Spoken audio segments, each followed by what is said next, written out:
What was that? Where's that voice?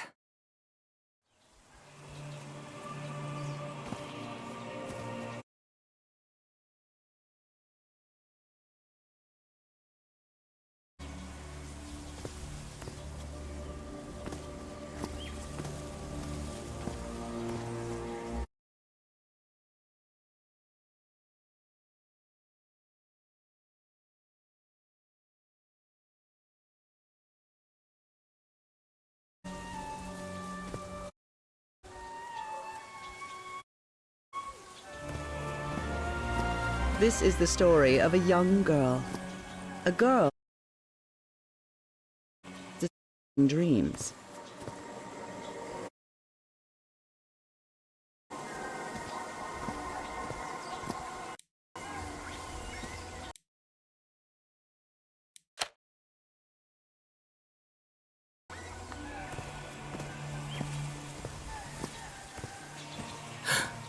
I know this place. I've been here before. This is the ancient stone city amidst the jungle.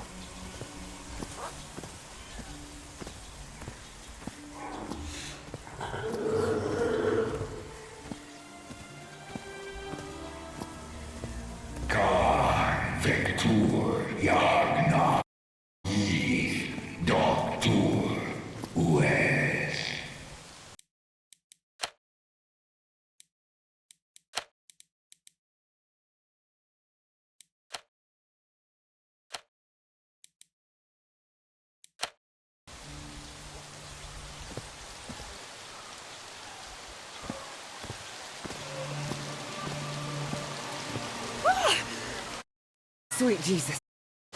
Okay, ignore him. Just ignore him. He's not gonna hurt you. Just keep going.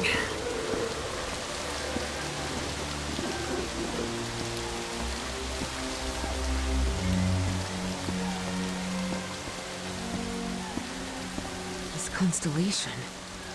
Where am I? This is not the Earth. Kar Vectur Yagna Eve.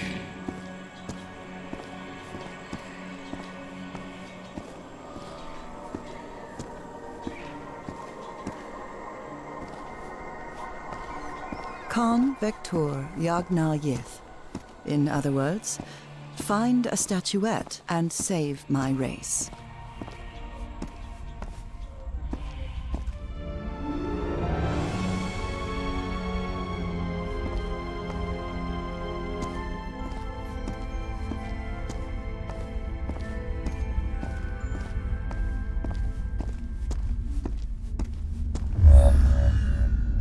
The statuette! Here it is. Finally! I have to get it, I have to...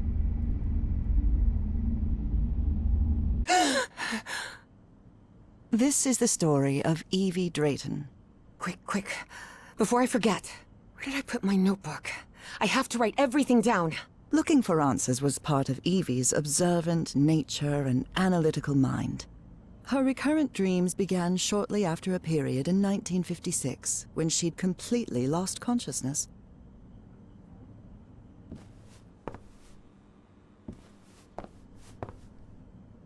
Uncle Mo showed me a trick or two when I would help him in the motor shop. Tinkering with gadgets always puts me at ease.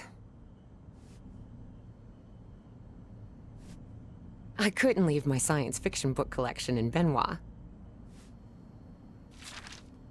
I was lucky to be accepted at Miskatonic. It was one of the first universities in Massachusetts to admit non-white students.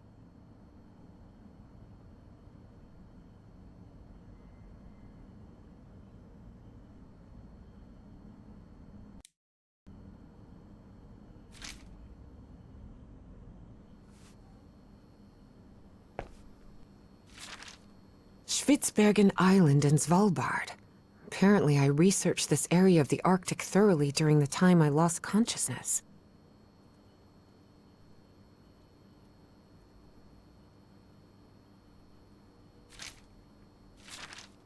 This photo was taken during my amnesia. I don't remember anything about it.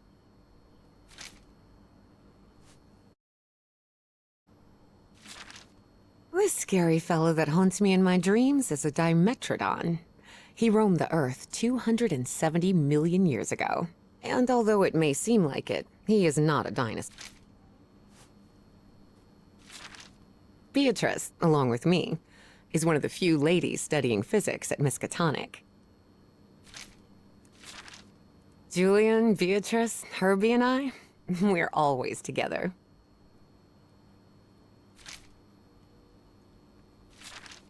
I've searched every astronomy book at the Miskatonic Library, but none of them contain any.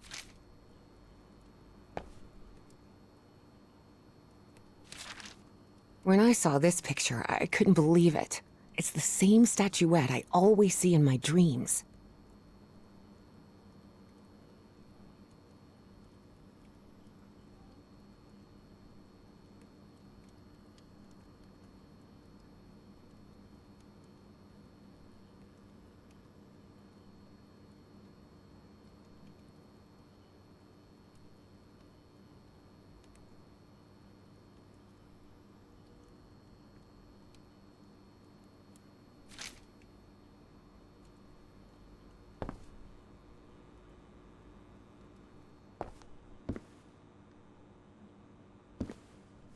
Rhythm and blues is definitely my kind of music. Reverend Charlton was adamant that I bring this cross to college.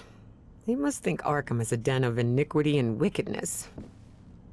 Thank goodness. Still have a couple hours until thermodynamics class starts.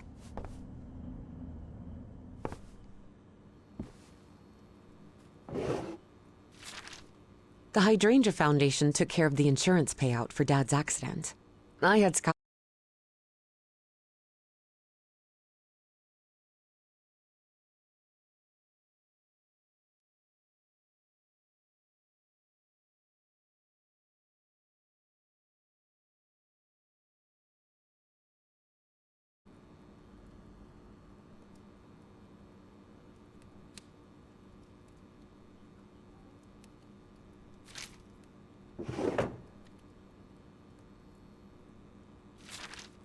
I wish Papa had never taken that job in San Francisco. He'd still be with us.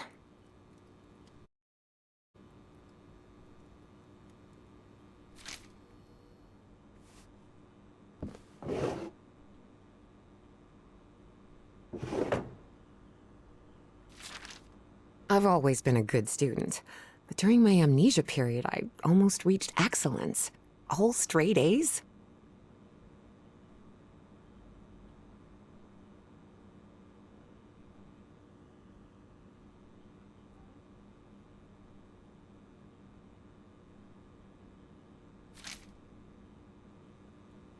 I must have written about 1,000 letters to the archaeology dean in Miskatonic, and I've never received any answer.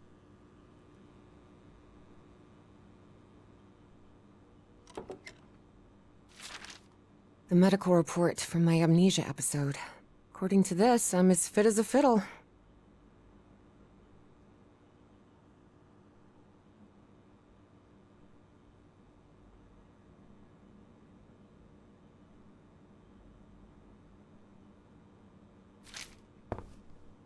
No, I have to write down what I saw in my dream before leaving my room. Oh, here it is. Evie's Nightmare Journal. Evie was worried that someone might read it. That's why she kept it locked away under that complicated padlock.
Yes, Is this...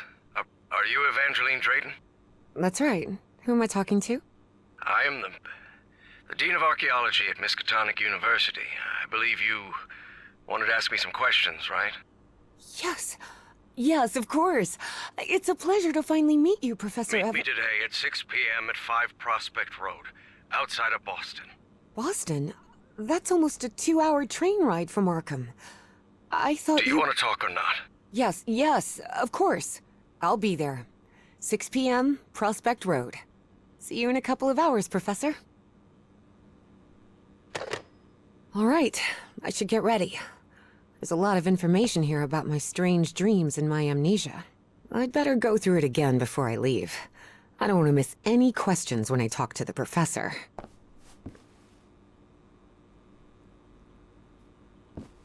Before leaving, Evie asked herself if she had finished gathering all the information in her room. I don't think I finished reviewing everything here yet.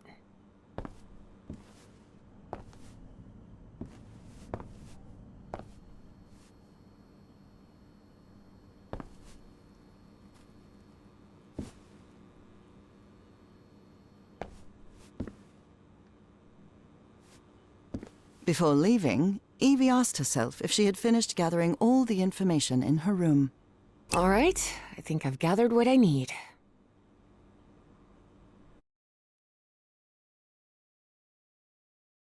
Her need to know was stronger than her doubts. She was to attend the meeting. There, she would come across another protagonist in this story.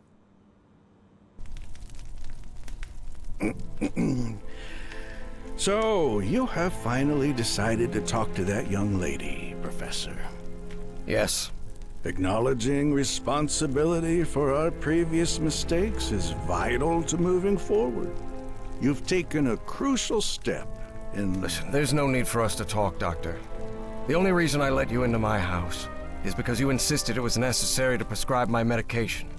This is also the story of a sad, guilt-ridden, and lonely man. This is the story of my husband, Professor Harry Everhart. Yes, I know well enough that discussing the effectiveness of our therapy sessions with you is futile. But you need to understand that therapy is just a part of the whole treatment. Without it, I can't go and... Ask whatever you deem necessary and let's get this over with as soon as possible. Fine. What about your position as dean at Miskatonic University? We talked some time ago about your relationship with work. Was somewhat obsessive. I didn't say that. You did. Well, you told me you practically lived secluded in this very home, and the only thing that drove you to leave it was your job obligations. So, how would you define that?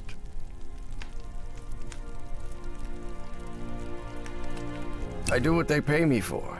Teaching, student assessment, and certain logistical duties fall within my responsibilities. Cheering at the Miskatonic Mariners football games does not. And are you happy with that? With your life now? What kind of question is that? Well, I'm asking it because it sounds like you're subjecting yourself to a kind of self-punishment. I am not. Next question. There's another topic you've never wanted to delve into, Professor. Would you now be open to... You're going to do it anyway, so go ahead. Okay. What happened to your wife, Professor? She died at home after a long disease. Harry hated giving details about my death. Especially if those details meant talking about a certain expedition and deaths other than mine. I see. And how do you feel about that and all? What's my wife got to do with all this? You see, the reason I'm asking, Professor, is because when we began therapy, you mentioned visions. Some sort of oily shadows casting themselves on the wall. You mentioned those visions began shortly after whatever happened to your wife. So, tell me, do you still see those shadows, Professor?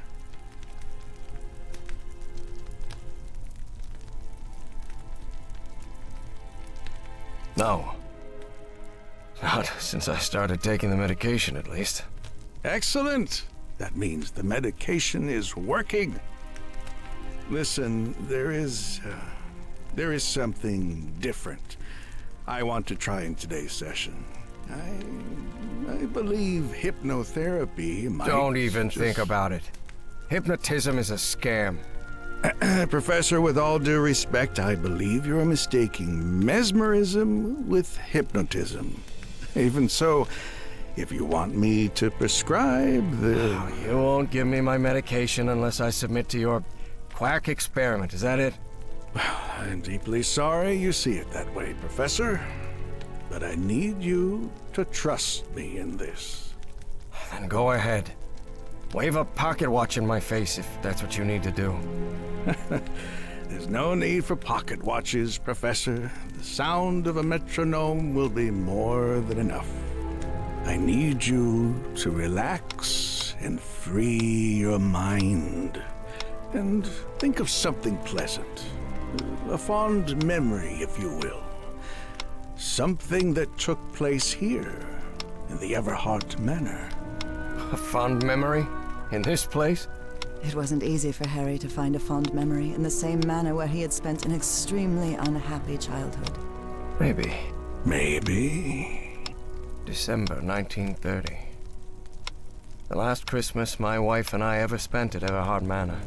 She insisted on coming, despite my parents never approving of our marriage. But that was the kind of person she was. Interesting. Tell me more about it, Professor Everhart. Every time I gave her a present, I prepared a little scavenger hunt. She loved it. She loved solving my stupid riddles. As you may have noticed, this... And though I am not one of them, I believe I, Nora Everhart, play a crucial part in it. Can I open my eyes now, Harry? Not yet. We're almost there. Let me open the door and... Now, open your eyes. Look what you've prepared. It's another one of your scavenger hunts, huh? Of course, old pal. Now, if you want your present, you'll have to earn it. Can I use my journal to write down clues? Well, technically that's against the rules, but I'll turn a blind eye this time. You're so kind.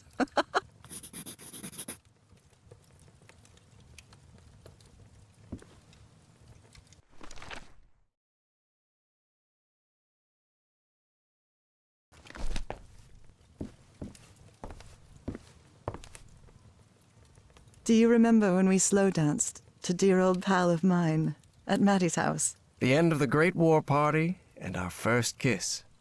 How could I forget?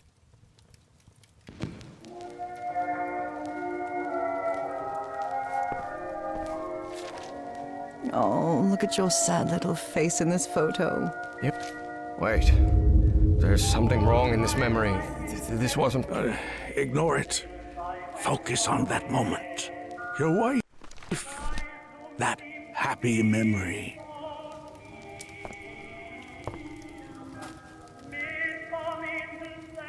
I wonder what my darling husband is keeping locked up in here. You'll have to put that brain of yours to work to find it.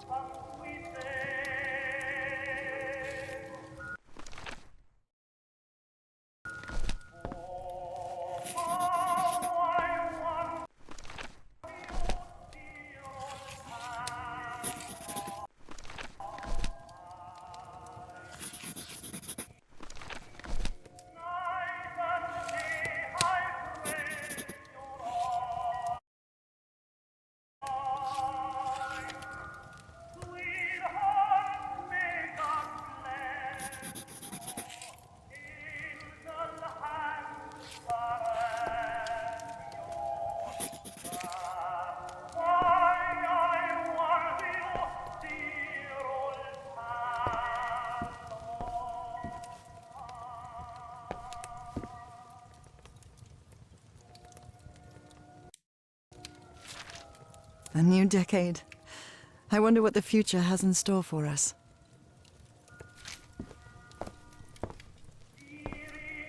I swear, even in a painting, your father's stare sends shivers down my spine. You know you're looking more like him every year. Nora, for the love of God, don't even joke about that.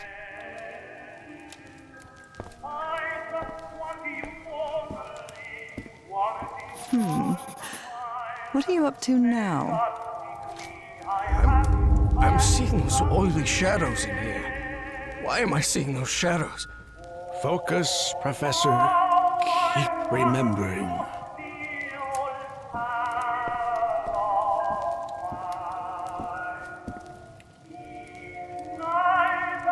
Tell me you didn't vandalize a piano just for a scavenger hunt, old pal. Nora, who do you think I am? It's just crayon. This darkness. Everhart Manor. But my house is not... Professor, don't drift off. Keep going.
Harry, I can't believe it! It's that statuette! And it even has a black ooze orb. Just what I wanted for Christmas. No. Wait. What do you mean a statuette? Don't touch it, Nora! Keep going, Professor. It's important. Where is the statuette now? You're no psychiatrist. Who are you? I'm not going to ask you again, Professor Everhart.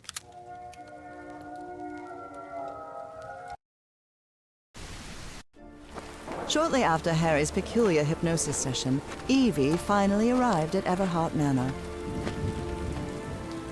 Prospect Road 5. Here it is. Professor Everhart. It's me, Evangeline.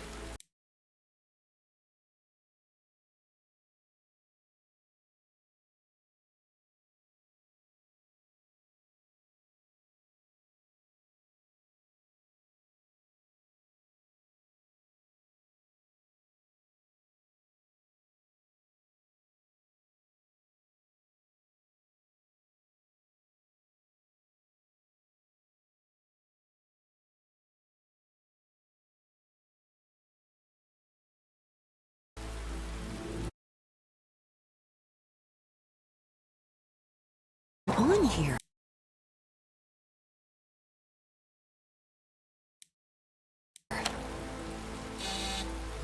Professor, is everything all right? Most people would have turned away and left, but not Evangeline Drayton. She had been waiting for months to talk with the professor. No way was she letting it slip away. So, she decided to climb over the walls of the Everhart Manor.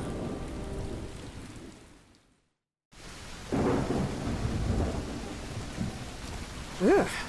This looks like something straight out of Tales from the Crypt.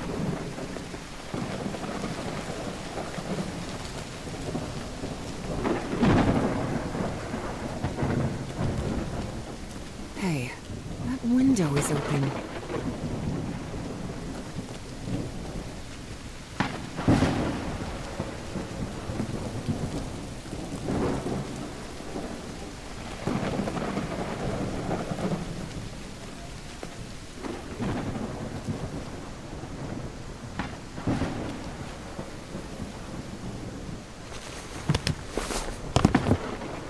Professor Everhart. It's me, Evangeline.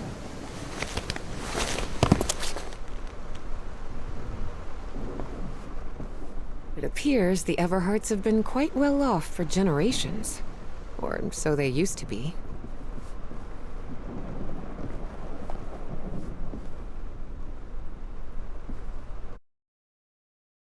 That must be Elizabeth Everhart. She looks sad. This fellow really looks like the professor, but it's not him. The Everhart children, Harrison, Madeline, Richard, and Donna.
Wow, look at the size of this library.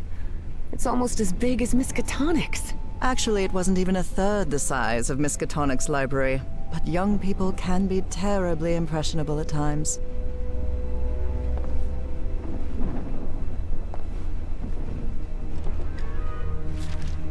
Evangeline had never pictured the professor as anything but a hermit. Certainly not someone his relatives still worried about.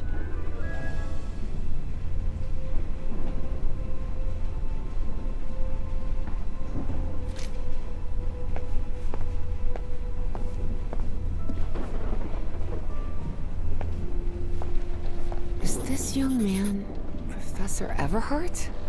It does look like him. There's something written in Latin on his frame. Non possumus. Good thing the skull is fake. Ugh.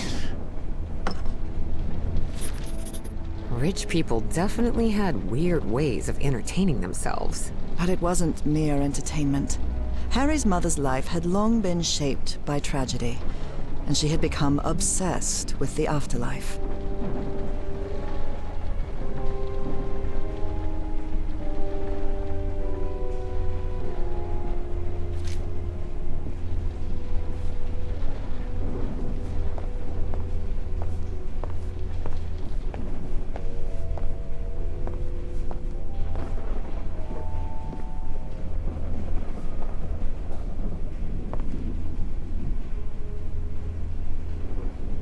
There's something oddly comforting about spinning these globes.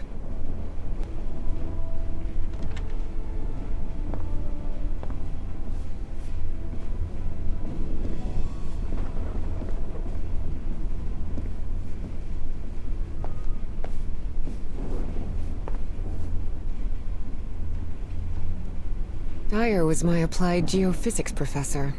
He was very strict. Strange character.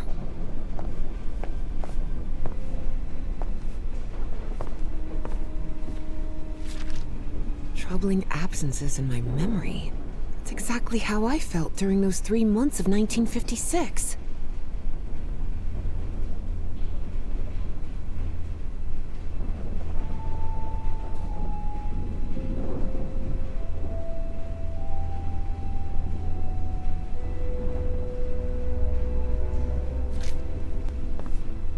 What on earth happened here? I wish this fireplace was lit. It's bone-chilling cold in here.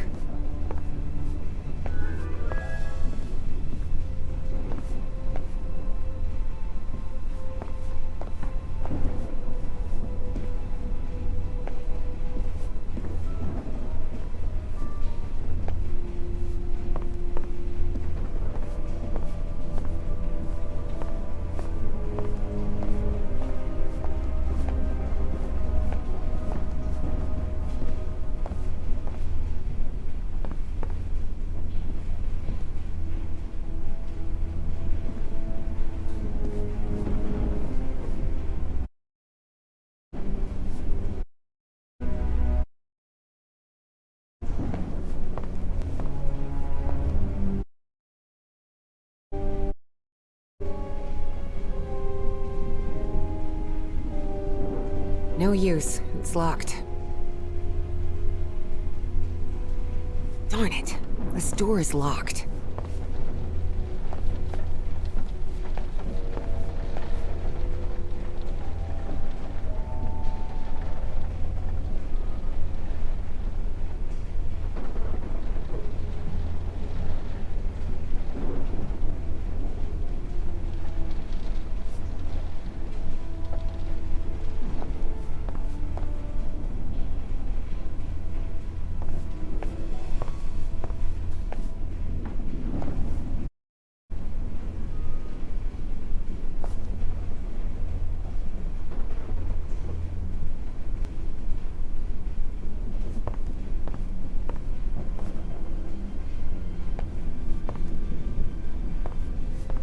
Evie's last remarkable trait was her extraordinary memory, a gift I was never blessed with. So allow me, the narrator of this tale, to be the one taking notes. For the sake of clarity, of course.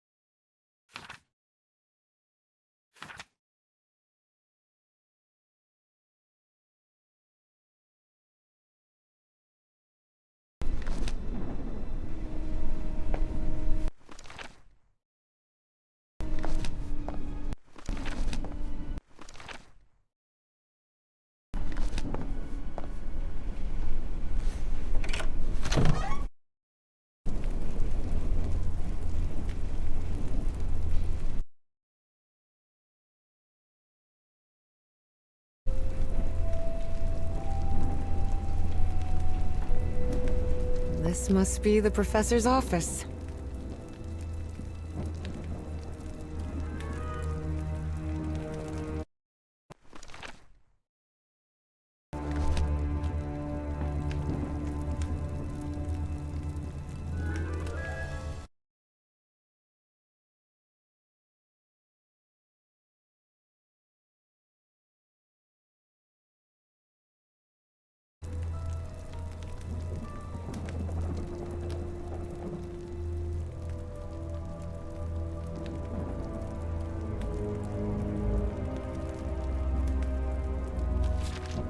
Astrology is the most utterly stupid thing I've ever come across.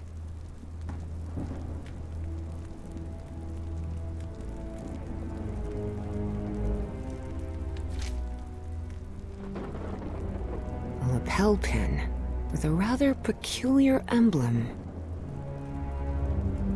A lapel pin.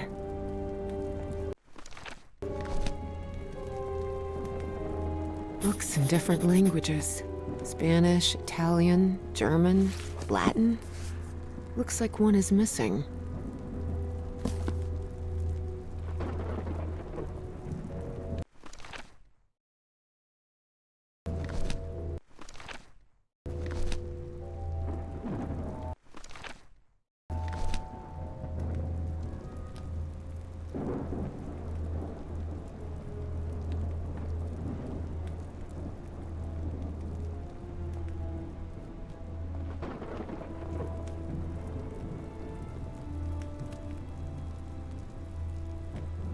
Professor had another appointment today with a therapist.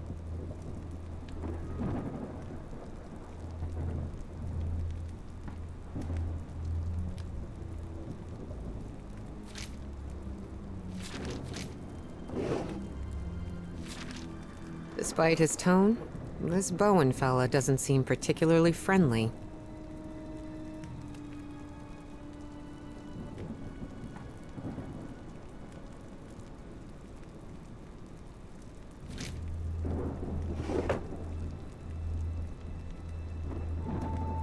Professor Everhart doesn't look so intimidating in that portrait. Nora and Harry? The professor was married. Key. I wonder what this opened.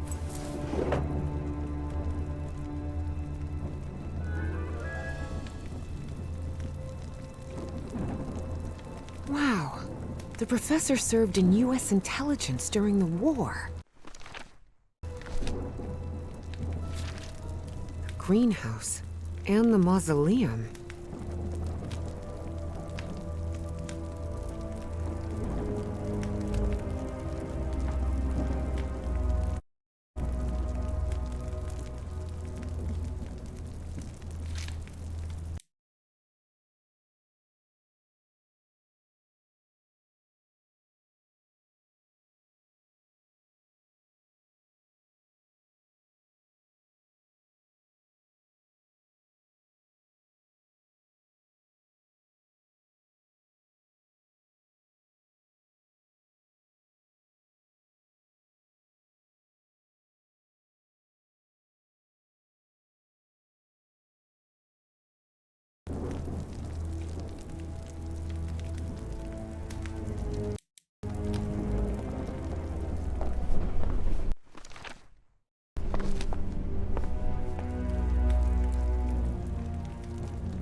Someone lit the fireplace, but this room is still cold.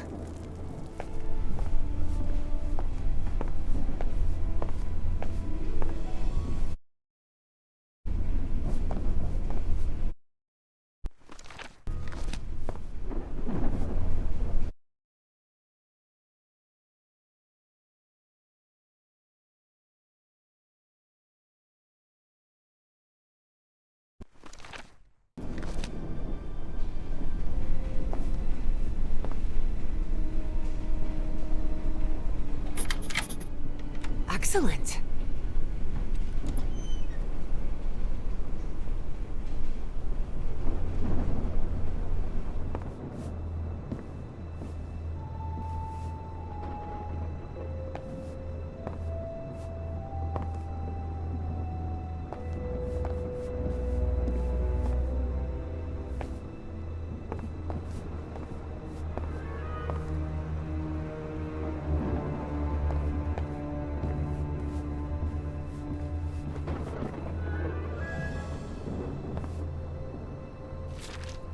Looks like the professor's father was involved in politics.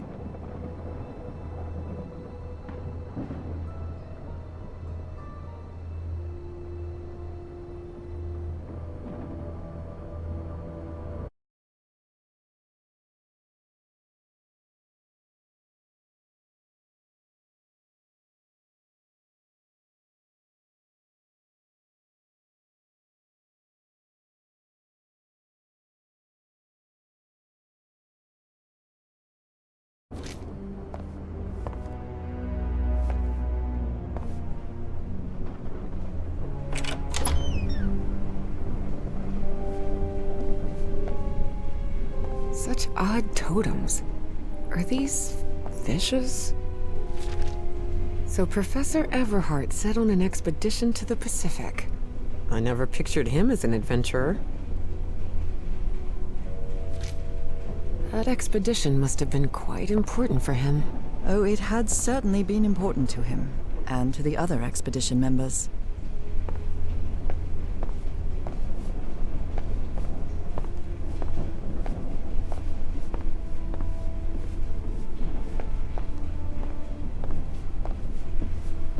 Torn canvas. The frame reads, Sed Futura.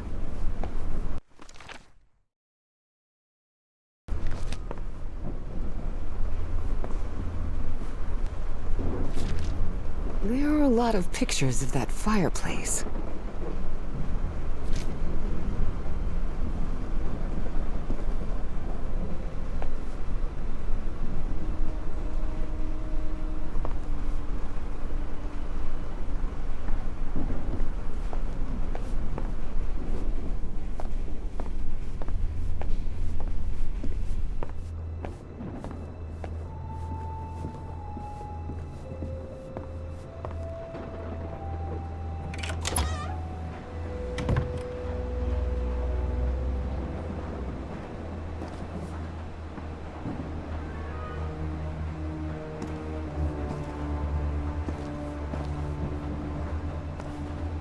Can't see a thing in here. Better turn my flashlight on. Ah, much better.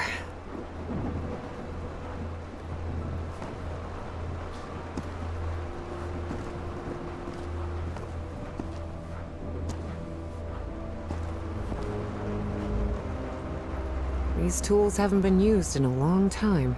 That explains why the garden was an absolute mess.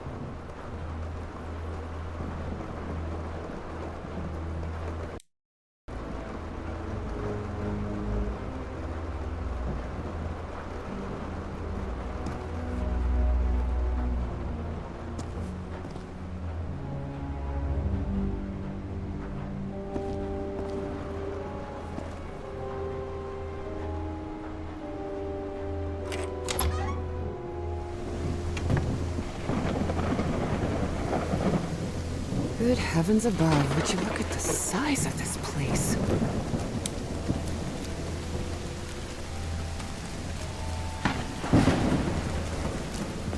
Careful. The stone staircase is slippery.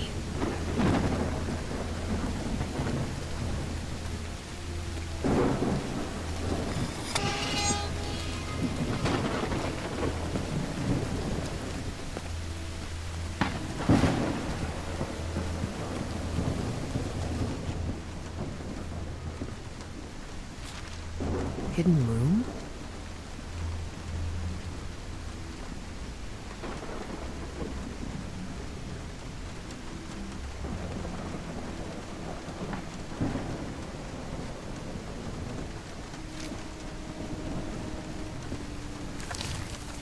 This vase-like thing with a face engraved on it can be rotated.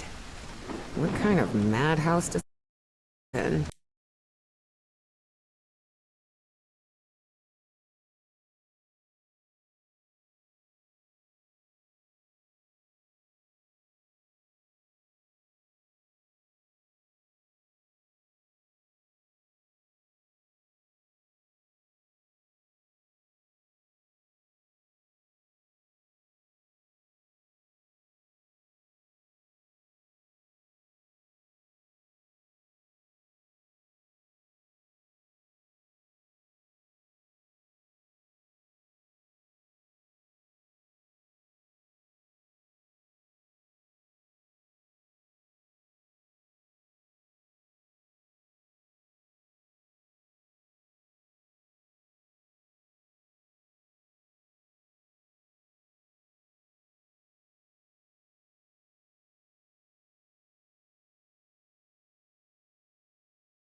No use. It's locked.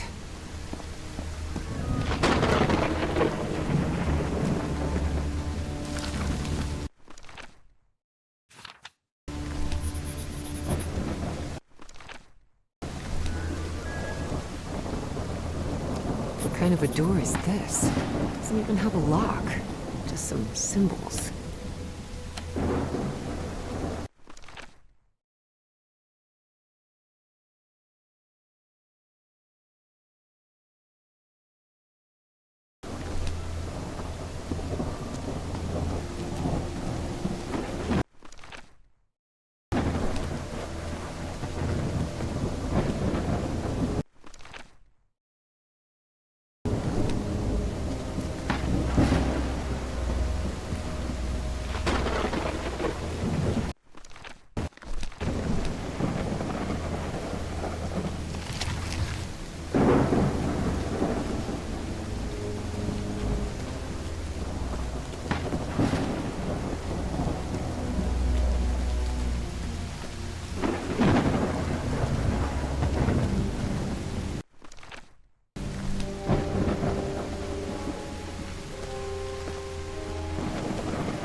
This is so beautiful. Yeah, it's a woman's grave. Nora Everhart. This must be the professor's wife. Evie found it hard to believe that the recluse living in the abandoned mansion had ever loved anyone. But he had. Truly and profoundly. Such a graceful and elegant woman. Evie certainly had a keen eye for beauty.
Looks like there's a symbol carved into that bucket. Is that a fish?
graceful and elegant woman. Evie certainly had a keen eye for beauty.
What kind of a door is this? Doesn't even have a lock. Just symbols.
Maybe this guy was in the army?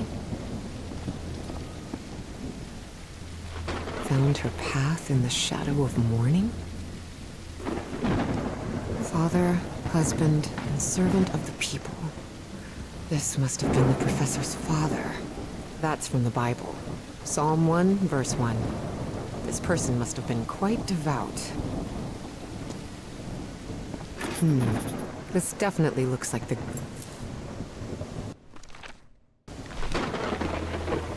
In loving memory of our firstborn son, John Everhart Jr. Oh dear.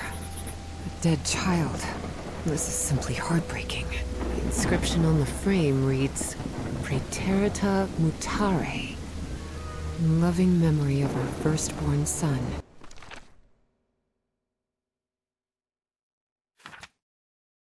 John Everhart Jr. Harry rarely spoke of his brother John, mostly because he had never known him. The boy had died years before Harry was born. Still, he believed that tragic incident had played a critical part in his mother's obsession with the occult.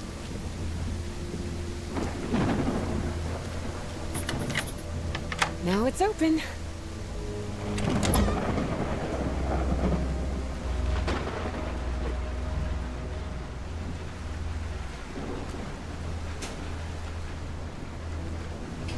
The professor really seems to be interested in botany.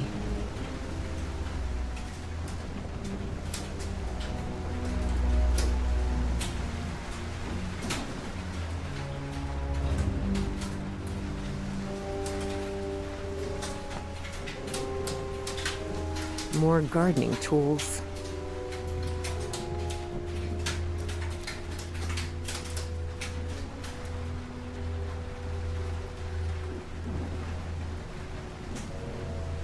It appears to be a Spanish edition of the science fiction novel The Future Eve. I'll keep it, just in...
The man's definitely a dead ringer for the professor. A ripped canvas.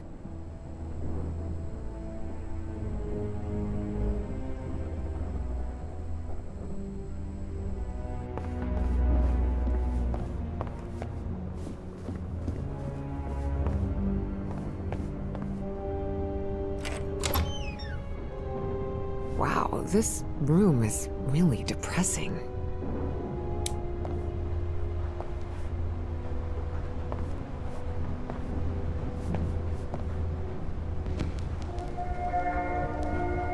Under different circumstances, I might have found this song beautiful.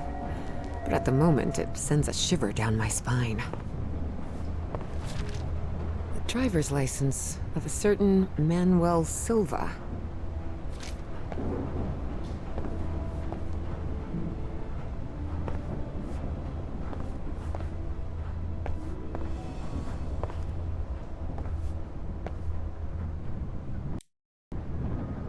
Someone has ripped the canvas.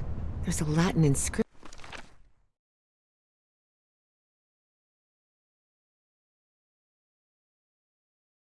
in its frame.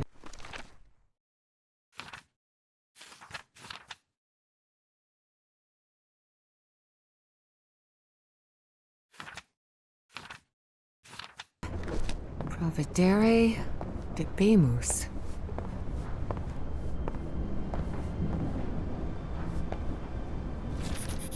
Looks like a memorial of some kind, dedicated to a woman.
A secret compartment?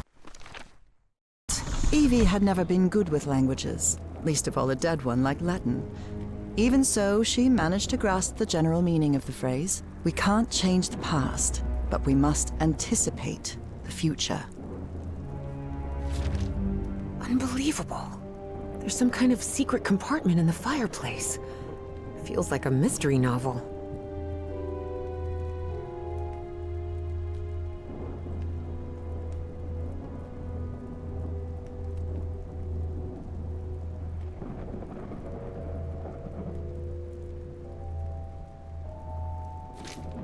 It looks like a music box of some sort.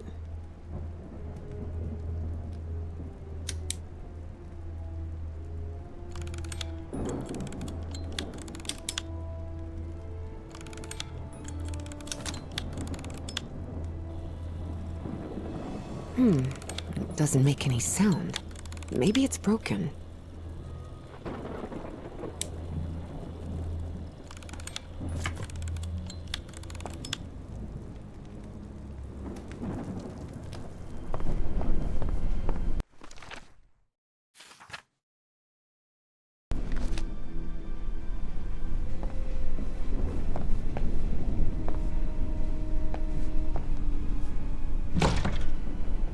Definitely like a mystery novel. Ooh, I guess I need to go see what's down there.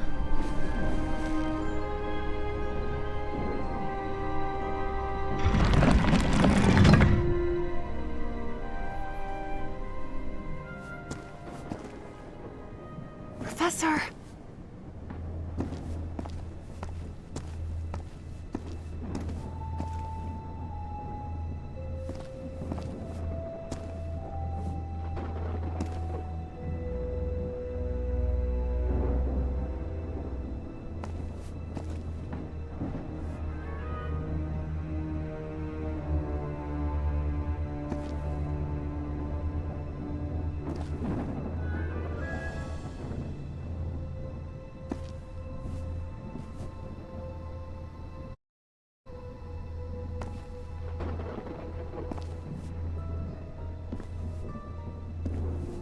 The statuette's broken. And the sphere. Shattered to pieces. I wonder if I... No! Don't touch it! Don't touch it.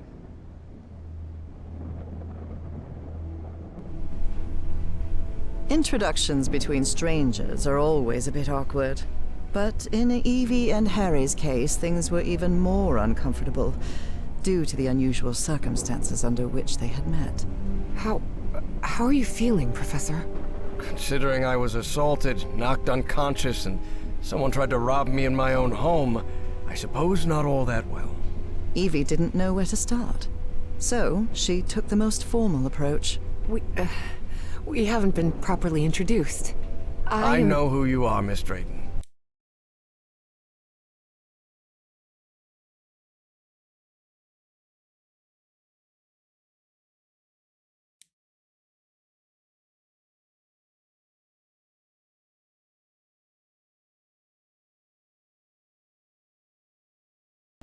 We had an appointment today, and I can also imagine what it is you want to talk to me about. Evie was taken aback. He knew? So Professor Everhart had read her letters after all? I suppose you have some questions for me, so go ahead.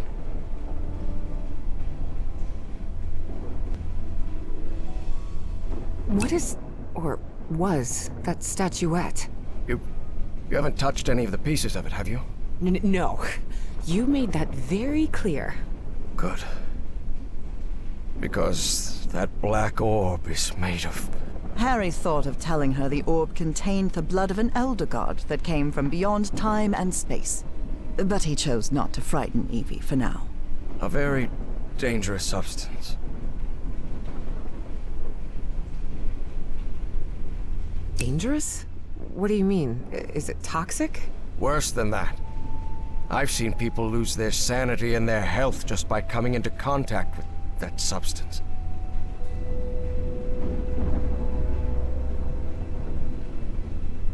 I read in a Herald article that the statuette was found in an excavation in Virginia. Is that correct? Yes. In the caves near the Rappahannock River. It was led by a professor from Miskatonic, right? Paisley or Presley? Nathaniel Wingate Peasley. Yes, Peasley. Do you think it would be possible to speak with him? No. He passed away a few years ago. Of natural causes. Or so I hope.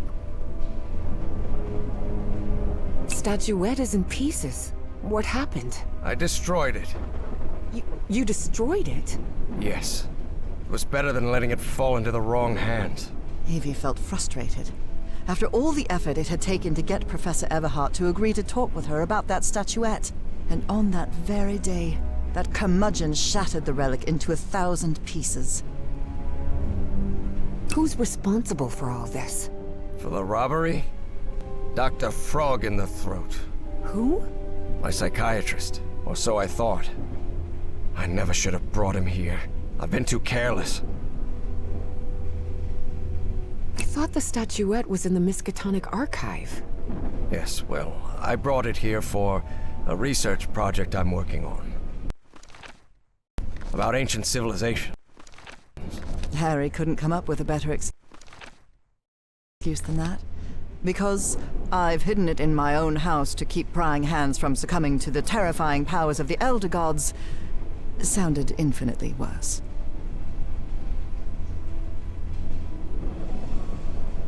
But there has to be more, right? More of those statuettes. I really doubt it. Are you sure? Because I'm convinced of it, Professor. And why are you so convinced of that? I've seen them. In my dreams. What are you talking about? Dreams about strange and ancient artifacts brought Harry bad memories. For personal reasons. My dreams. I mentioned them in my letters. You remember? So, I've long dreamed of a place. It's an ancient stone city, hidden in the jungle, from prehistoric times. And there are more statuettes like that one, all holding those black orbs. Miss Drayton, you better forget about... So,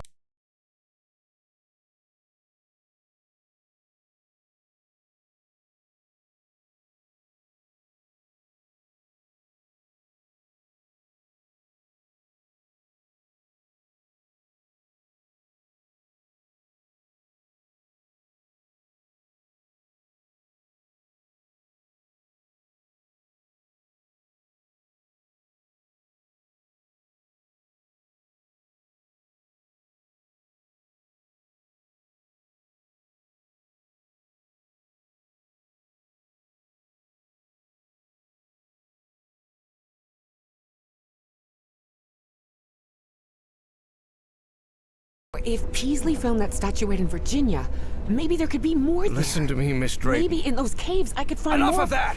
How could you be such a fool? Haven't you listened to a single word I've said? Don't you ever think of going near that cave in Virginia. Professor, you can't be serious. I need answers. Of course I'm serious! I forbid it! Would you stop yelling at me? Grumpy old jerk. Look, I don't know who you think you're talking to, but nobody speaks to me in that tone. And what have I done to you to be so mad at me anyway? Because as far as I know, if it weren't for me, you'd still be locked up behind that fireplace. So you can talk to me till you're blue in the face, but you're not going to forbid me from going anywhere. Do you understand me? It had been years since anyone raised their voice at Harry, and for the first time in a long time, he felt that an interaction with another human being had been authentic. Perhaps not very enjoyable, but authentic nonetheless. That fireplace can be opened from the inside, Miss Drayton. Oh, well, But even so, I owe you an apology. You've taken quite a risk without even knowing me, Miss Drayton. So, thank you. all right. Apology accepted. You're completely determined to go to those caves, aren't you? Yes, absolutely. You're right. I can't stop you from going to Virginia. But how do you plan to get there from Arkham? Well, I don't know. I hadn't really thought about it. I don't think there's a regular bus service, is there? No, there is not. So here's my proposal. I'll go to Virginia with you. I'll take care of all the expenses, don't worry. If there's one thing I have plenty of, it's money. All I ask in return is that you please follow my instructions while we're there. And be very careful. We'll look for whatever it is you want to find there, and then we'll leave. Agreed, Miss Drayton? Yes, yes. Thank you so much, Professor. And don't worry. I promise I won't get in any trouble. Harry couldn't help but doubt that Evie would keep her promise. But even so, he immediately liked that sharp-tongued and stubborn girl. Which made sense. Harry had been a good friend of Evie's father, after all.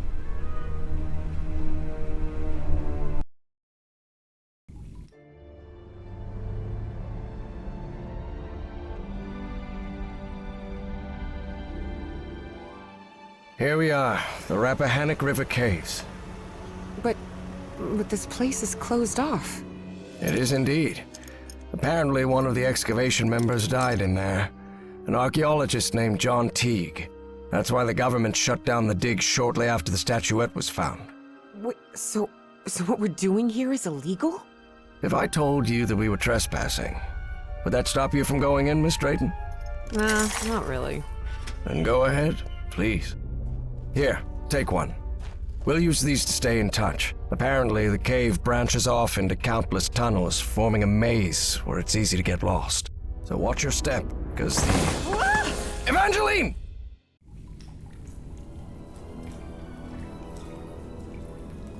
Miss Drayton! Miss Drayton, can you hear me? Are you all right?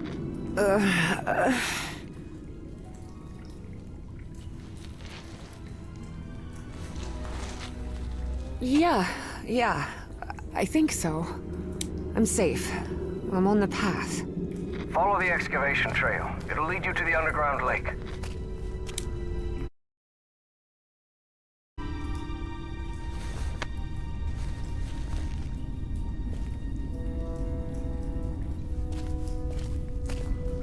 A lake?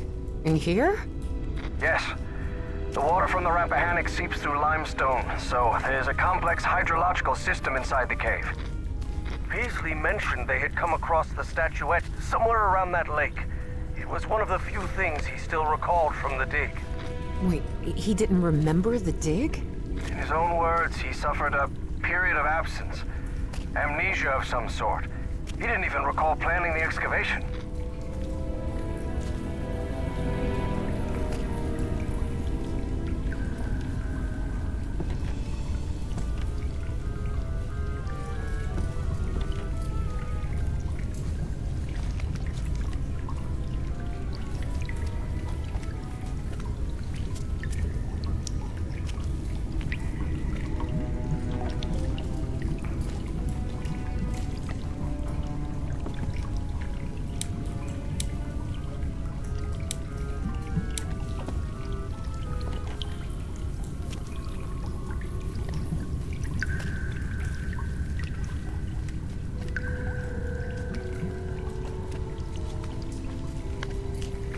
Professor, you won't believe this, but I had amnesia too.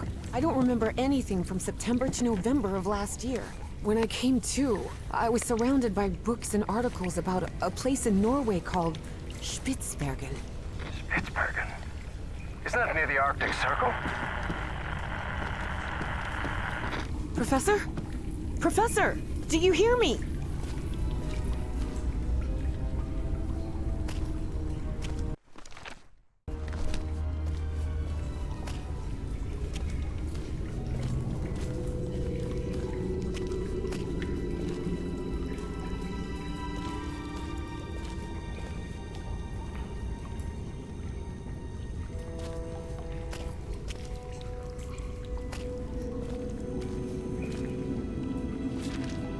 Well, everything was properly cleared for the excavation, no doubt about it.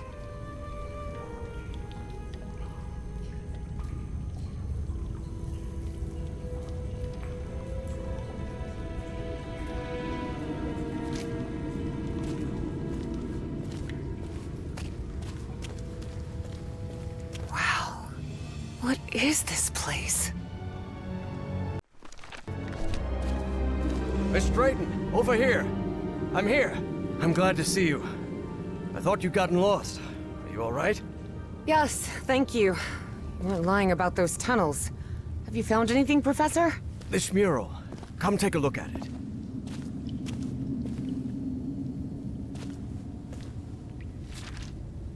Though Evie chose not to mention that report, it gave her a clear sense of the danger posed by the black ooze.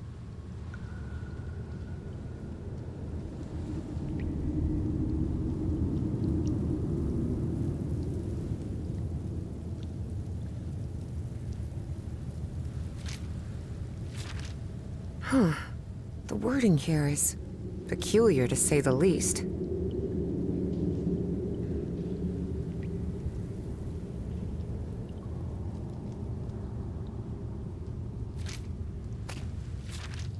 I would have liked to speak with this man's father. Truth is, Evie would not have liked that one bit. Nathaniel Peasley had always been a brooding, reserved man. More even than Harry.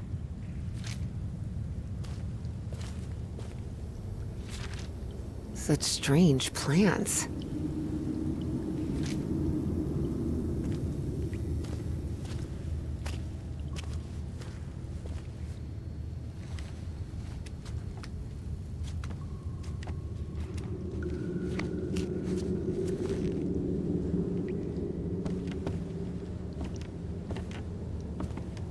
Notice how, even though the stone seems to have been carved millennia ago, the lines repeat with an almost rhythmic cadence. It's as if they were trying to convey a coded message. What do you think? All of that was Greek to Evie. Her world was equations and laboratory experiments, not decoding ancient languages.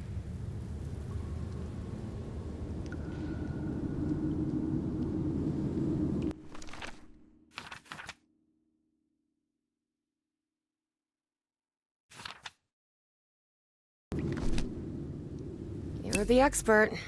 I do remember some similar structures in my dreams. Really? That's good. That means we're on the right track.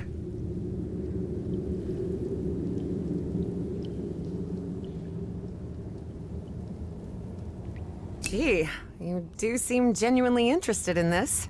Well, it's an occupational hazard, I suppose.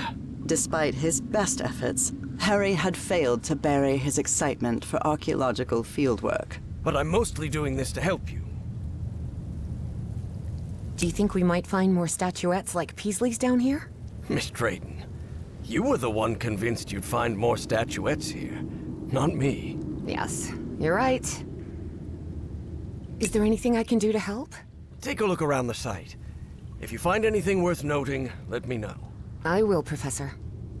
I'll take a look around, see if I can find anything interesting. Fine. Just don't wander too far from the excavation site. What do you think this means, Professor? Warnings? Directions? Timelines? For now, it's hard to tell.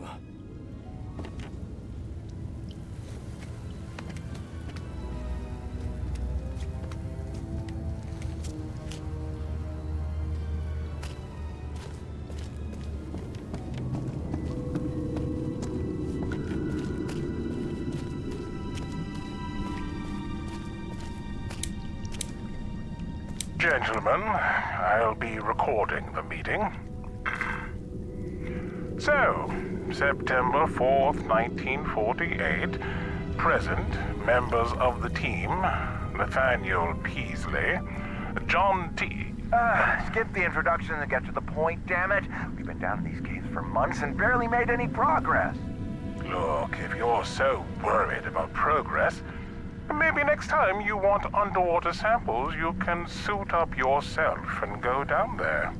Oh, come on. Don't give me that, Teague. You Listen, only... this dispute is outside our purpose. We must attend solely to assuring that the refinery still fulfills its function, and that the liquid residual compound remains abundant. Peasley?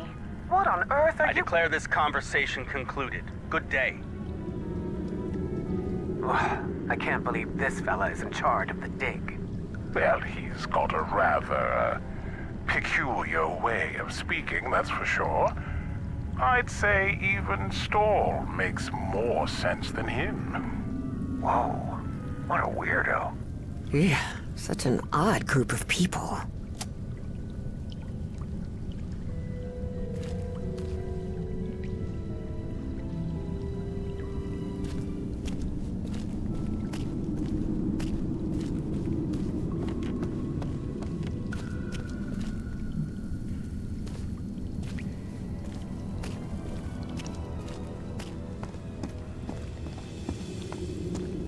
I see some sort of control panel here, and what look like piano keys? Please refrain from touching anything, Miss Drayton.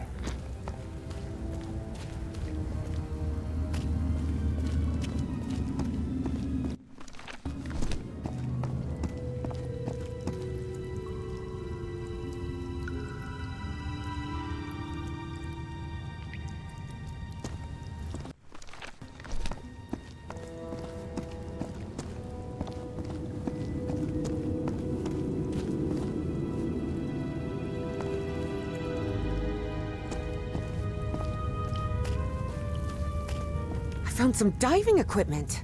What if Peasley didn't find that statuette near the lake, but rather beneath the lake? You're not thinking what I believe you're thinking, Miss Drayton. That depends. What do you believe I'm thinking? Getting into that diving suit and going down into the depths of the lake. No. I just want to take a look around. That's all. This is the hose where the pressurized air comes out of.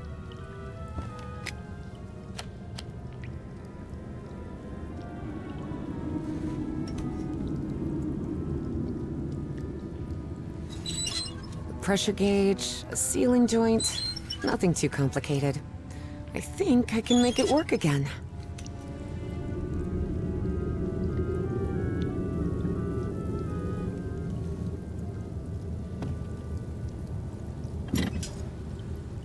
Oh, darn it.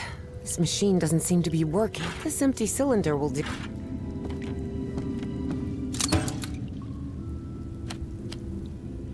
Ugh, the diving platform isn't getting any power. What did you expect?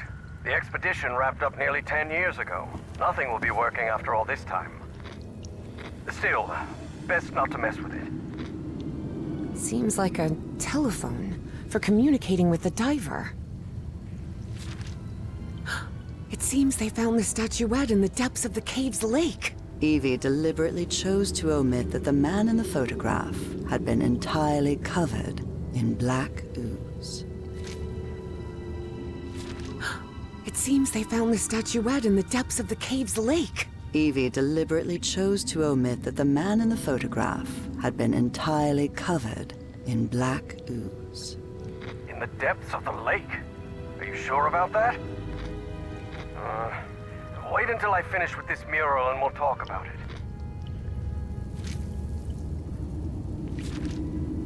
Air compressor. It looks like it works in the same way as the one we had in the workshop, except for diving cylinders instead of car wheels.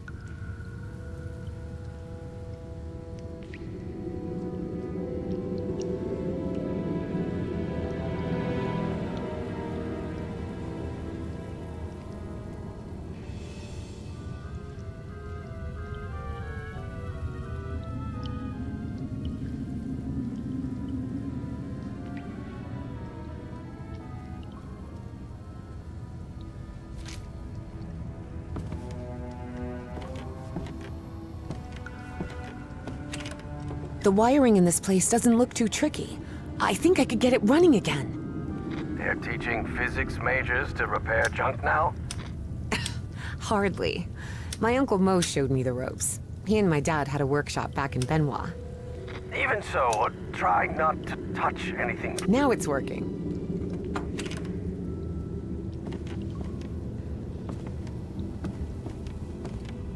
This diving suit needs a full air cylinder.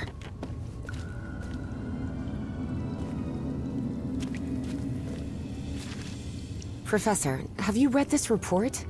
Does Project Kronos mean anything to you? No, I've never heard of it.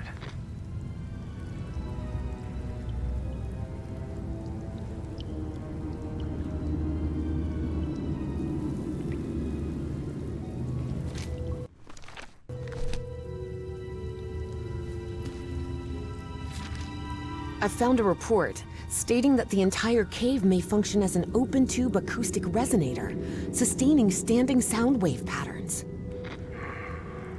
Yes, could be.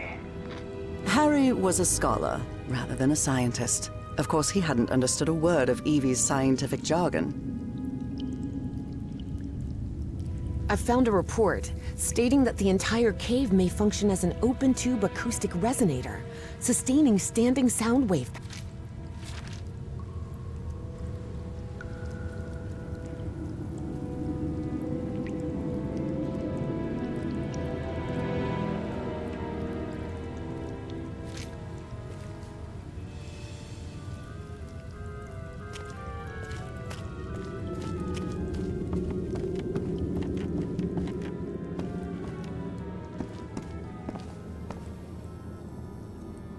There's another mural. Looks like instructions of some kind. Just a series of steps to follow. Instructions, you say? Well, this is all quite fascinating.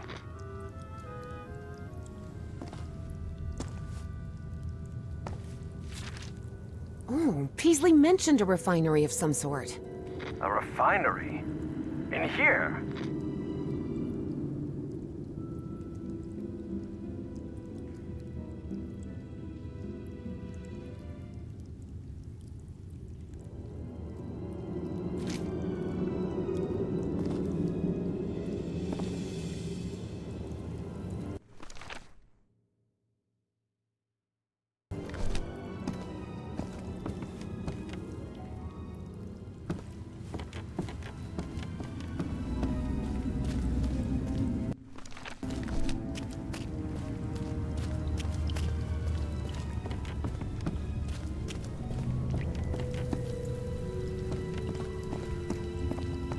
I see some ruins rising out of the water here.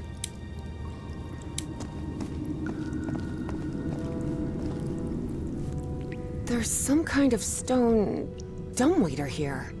What? A dumbwaiter?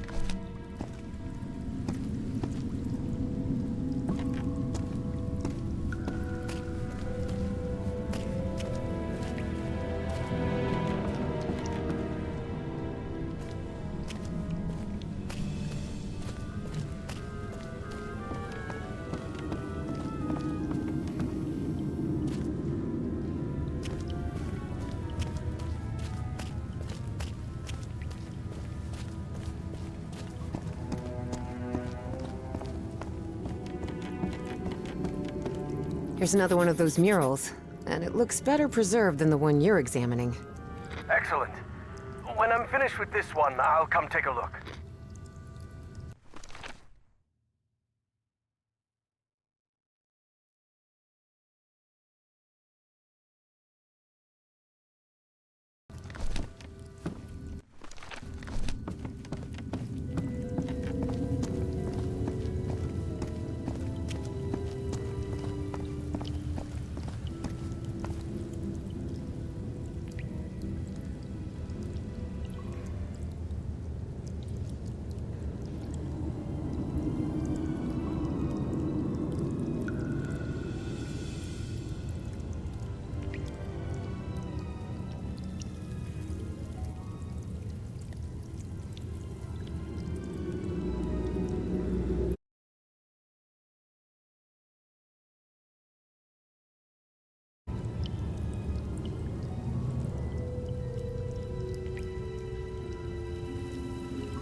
What do you think this means, Professor? Warnings? Directions? Timelines? For now, it's hard to tell.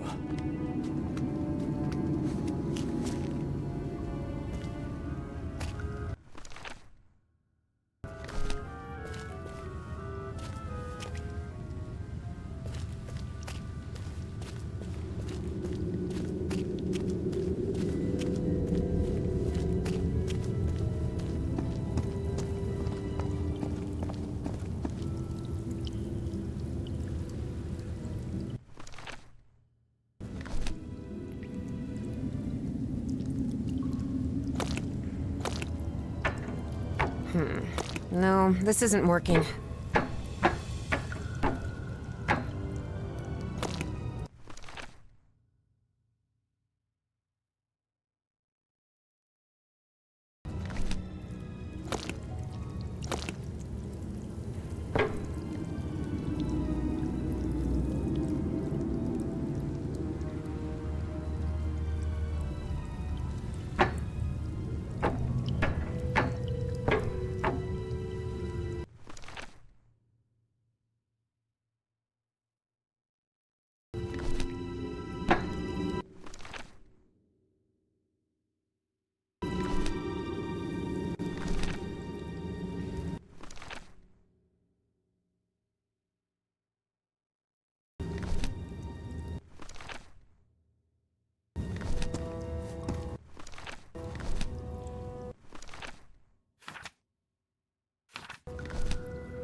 Must be full of air now.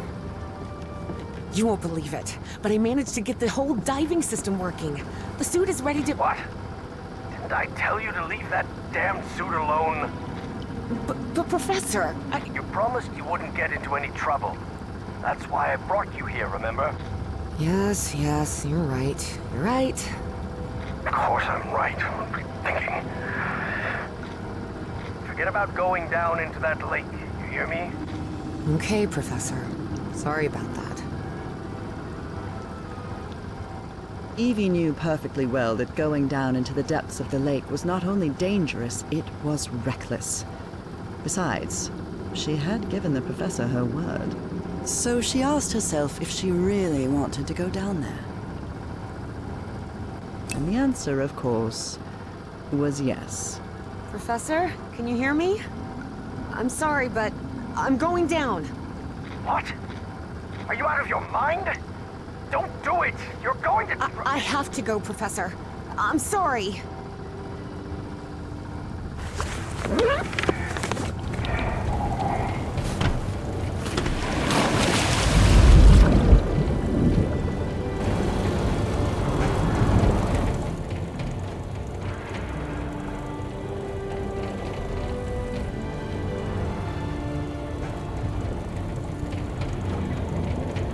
Wow.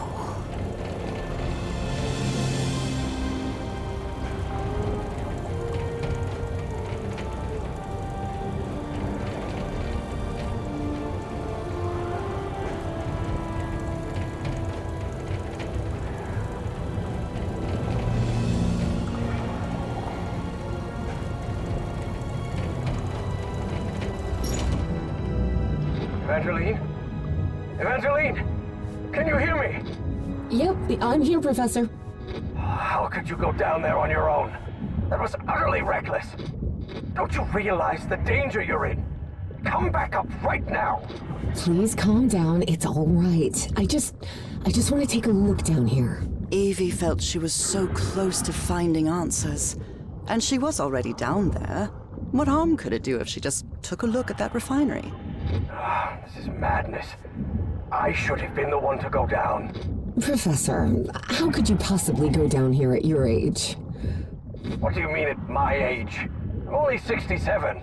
Oh, I'm sorry. I thought you were like 80? Harry found himself thinking he might have let himself go too much. 80 years old? Really?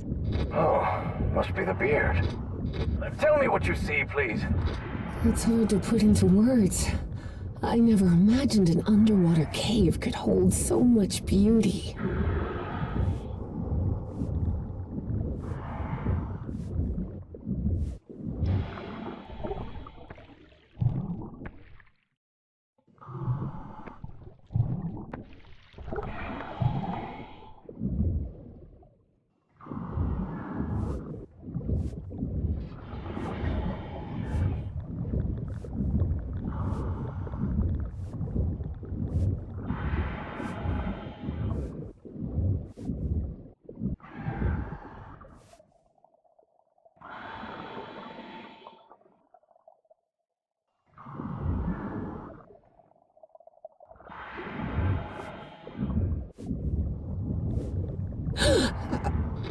What's happening?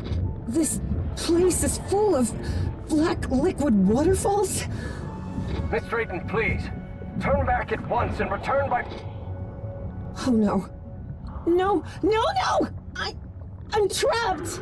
There's a column of black ooze behind me. Oh god. What do I do? Keep calm, Evangeline.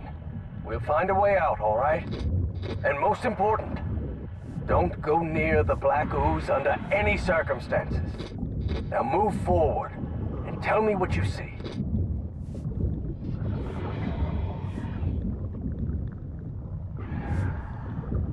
I see a ladder.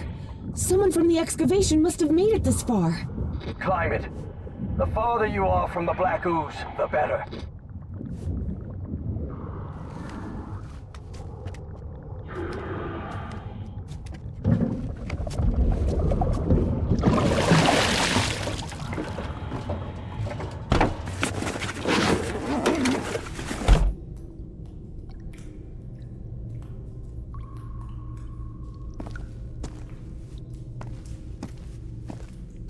I'm out of the water. I think I'm in the refinery Peasley talked about. Professor, there's another mural here. Looks like a creature carrying the statuette and breaking the black ooze flow. So that statuette repels the ooze? It's odd, but it's our only choice.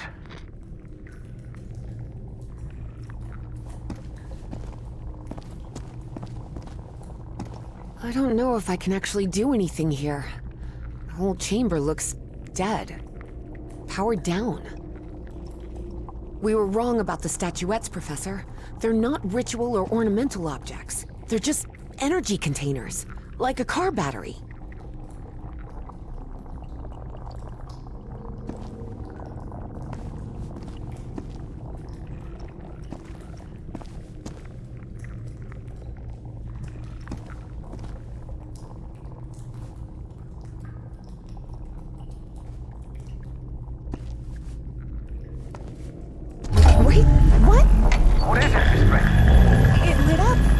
Everything in here just lit up all of a sudden.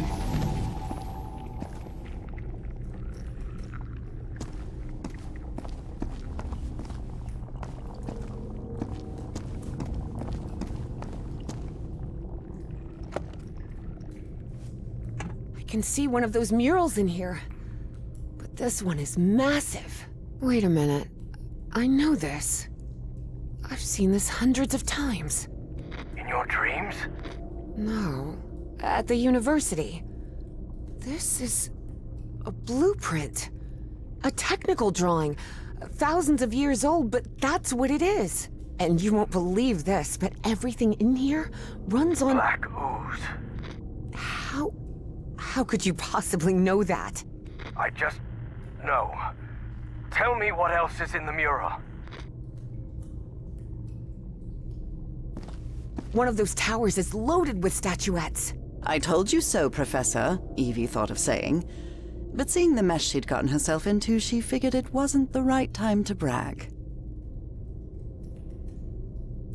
Those piano keys I saw on the surface, it seems they're used to control the towers. Those ruins I saw rising out of the water, they're not ruins, Professor. They're two stone towers. And apparently, they're used to alter the state of that liquid. The black ooze. It looks like the black ooze can be channeled from where I am now. There's some kind of valve-driven collector system that directs the flow upward. Apparently, we need 4 units of black ooze.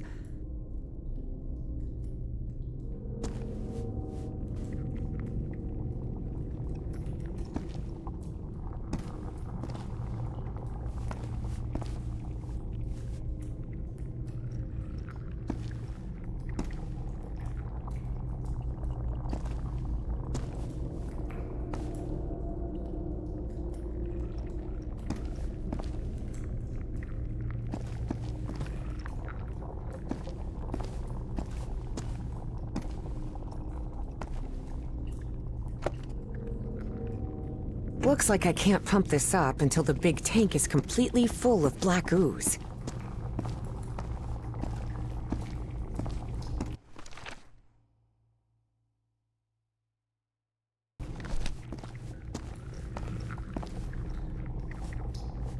We were wrong about the statuettes, Professor. They're not ritual or ornamental objects. They're just energy containers, like a car battery.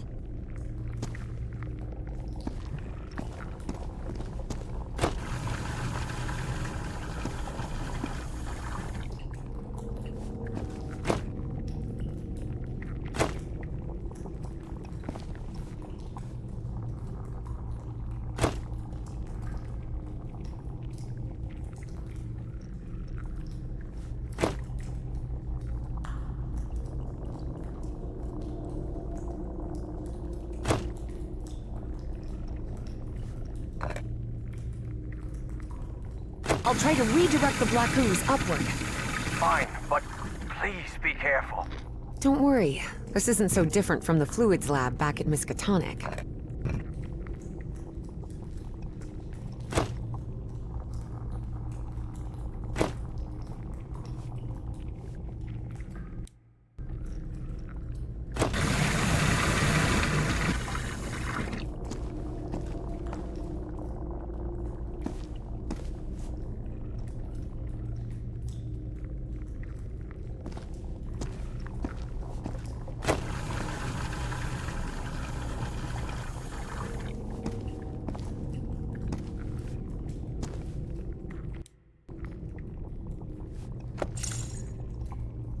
Looks like I can't pump this up until the big tank is completely full of black ooze.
right, I think I've got it. I've redirected the black ooze upwards, so... Yes. Something's happening up here. Let me take a look.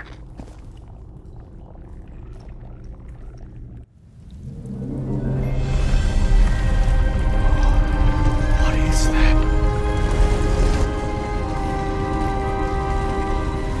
Harry's fascination was growing. Here he had living proof of an ancient civilization with technology beyond anything he had ever seen.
Actually towers. Stone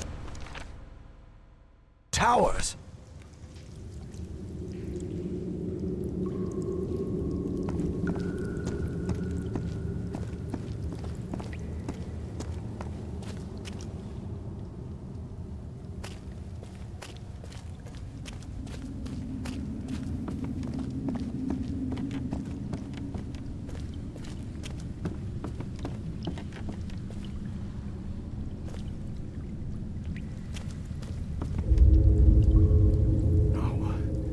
No, not now, damn it! But the oily shadows Harry saw obeyed no reason. They simply appeared when he least expected them. Though the reality of those shadows was, of course, far more complex than that.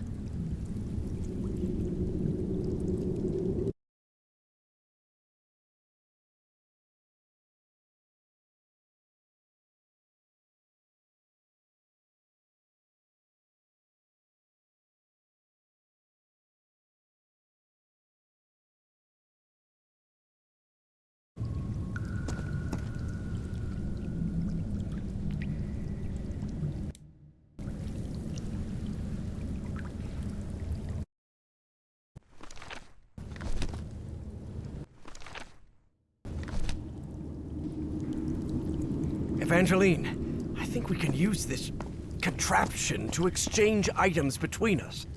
The dumbwaiter, you mean? Yes, the dumbwaiter.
I see an entrance ahead.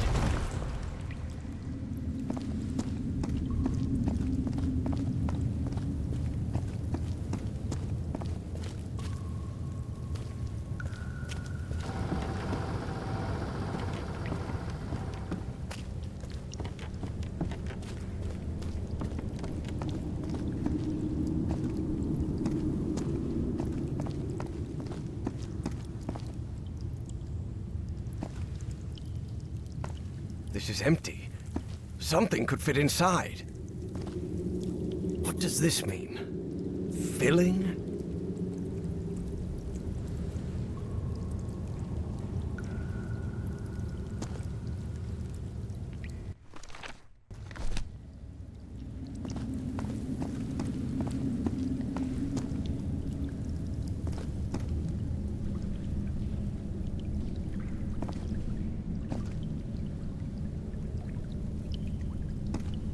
Oh my.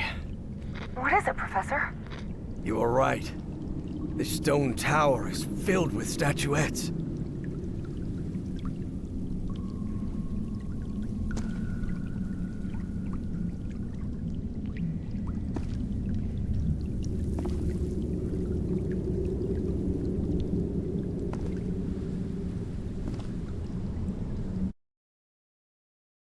Oh, there's another floor up there.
As far as the towers can move in that direction.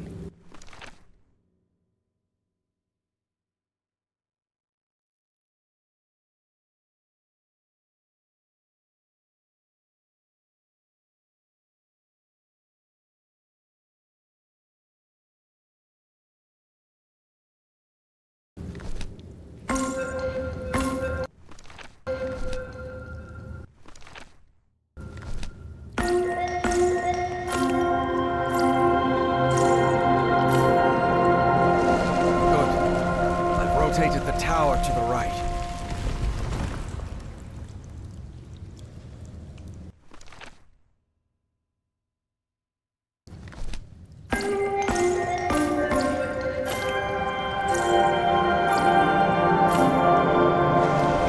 Just lowered the tower. I think I'm beginning to understand how their language works.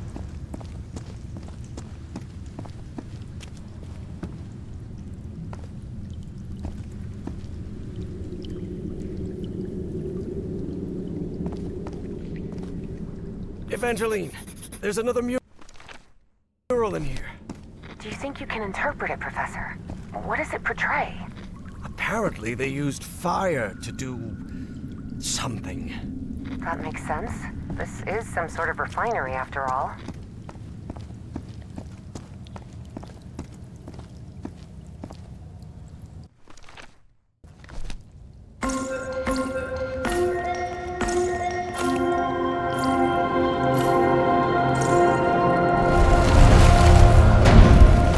I think that's as far as the towers can move in that direction.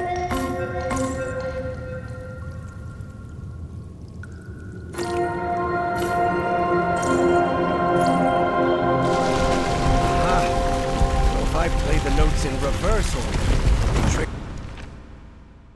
trigger the opposite effect.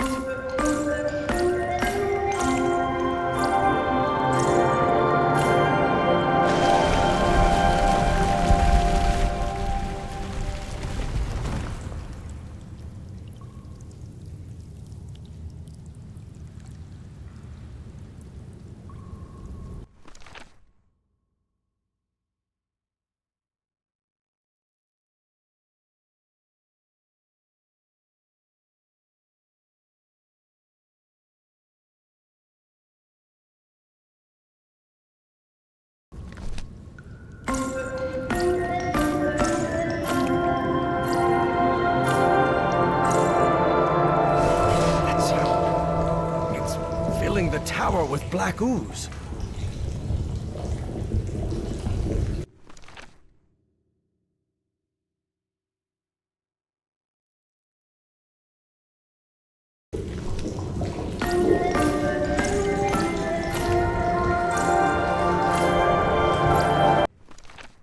I think it's heating up.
Empty.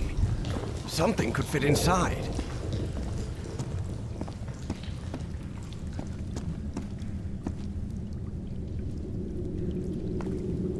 Evangeline, I think we can use this contraption to exchange items between us. The dumbwaiter, you mean? Yes, the dumbwaiter.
For many years, Harry had been haunted by that statuette.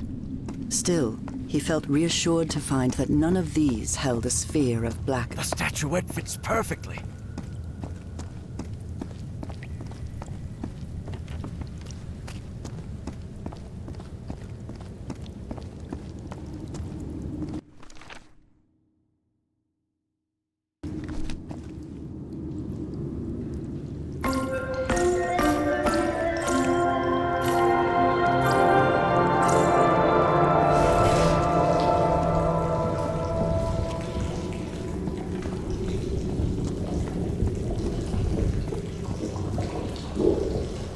Filled to the brim with black ooze now. I'm not touching that.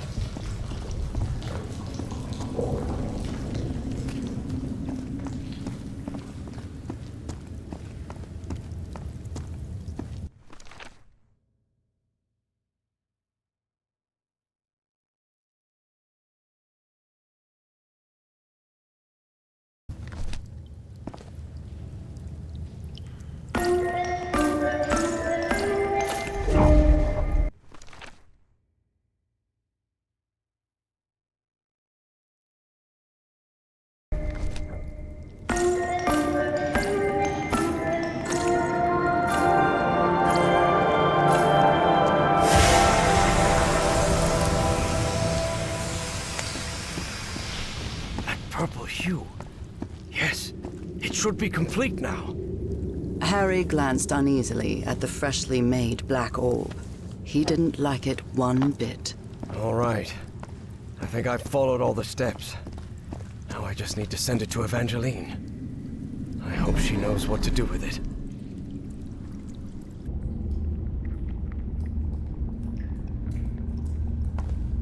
Evie finally held the statuette in her hands, and at once she felt disappointed. Yes, the statuettes were containers of energy, but did that explain her dreams? Her visions? She had to learn more about that lost civilization. I've got the statuette, Professor, but it looks incomplete. Different than in the murals. The black orb should be lower.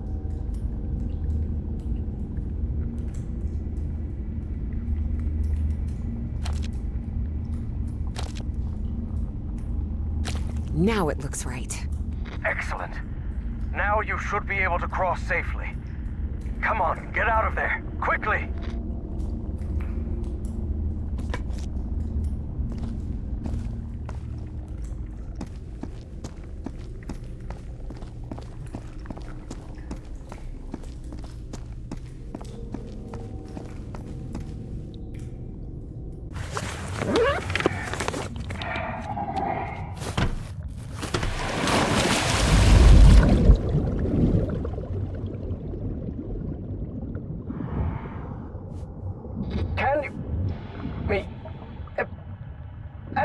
Professor? I'm losing you. Delene! Professor! Professor! I can't hear you! Evie felt a chill sweep through her body. Don't worry, Jennifer. Everything's gonna be fine. Impossible though it was, she had just heard her dead father's voice, unmistakably.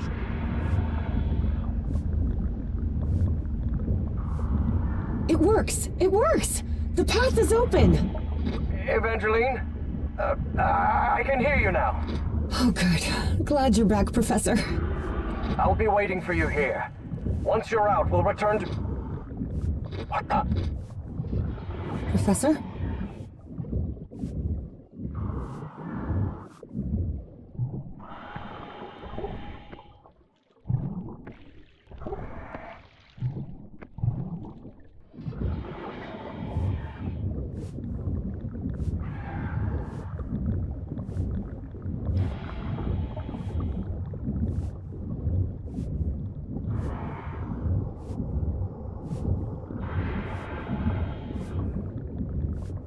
Evangeline, listen to me. There's someone else here. What do you mean, someone else? Stay down there until I tell you to... Professor? Professor! Evie lingered in the dark waters of the cave, waiting for the professor's signal. A signal that never came. Even so, prudent as she was in waiting, her air supply wouldn't last forever. So when all the noise above finally ceased, she decided to come up. Professor! Professor, I finally have it! I have the statue! Well, this is interesting. You're going to have to come with us, Miss Drayton.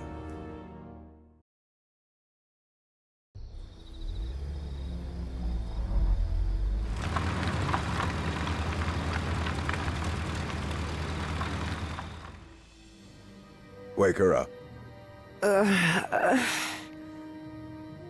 Welcome back, Evangeline. Finally, this is also the story of an obsessive, manipulative, and ambitious man. This is the story of Caleb Bowen. Wait, where am I? I'll be the one asking the questions here, girl. My name is Caleb Bowen. I work for the